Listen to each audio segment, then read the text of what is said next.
nyo ba ipinagpapalit kung babalik din naman kayo? Babalik din naman. Pagpapalit, tas magsisisi.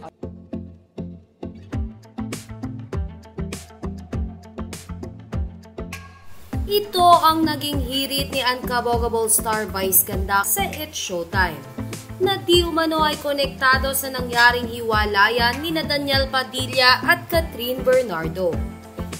Sa segment na Metrus ng It's Showtime, ay napansin ni Vice Ganda ang pagpapalit-palit ng box ng kanilang contestant. Kaya naman, pinunan niya na ito.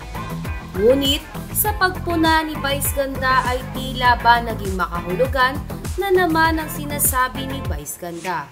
Dahil kilala nga ang komedyante na double meaning tuwing siya ay nagbibiro.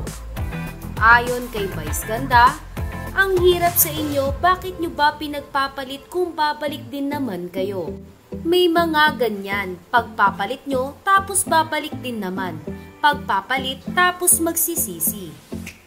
Hiyawan naman ng madlang people sa studio sa sinabi na ito ni Vice Ganda.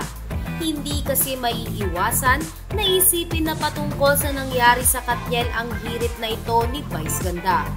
Maaalala pa na sinabi ni Daniel Padilla sa kanilang mga fans ni Catherine na siya na ang bahala kaya hindi dapat mag-alala ang mga Katniels.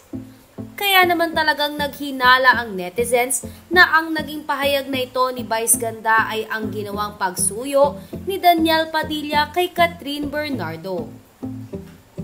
Gayunpaman ay maayos ang relasyon ni Vice Ganda kina Daniel Padilla at Catherine Bernardo. Sa katunayan ay present si Queen Mother Carla Estrada sa birthday kamakailan ni Ayon Perez. At kung totoo naman na para kay DJ ang sinasabi na ito ni Vice Ganda, ay paniguradong nadala lang ng bugso ng damdamin ang komedyante. Dahil matatandaan na #1 supporter ito ng Katniel. Bakit nyo ba ipinagpapalit kung babalik din naman kayo? Babalik din naman. Pagpapalit, tas magsisisi.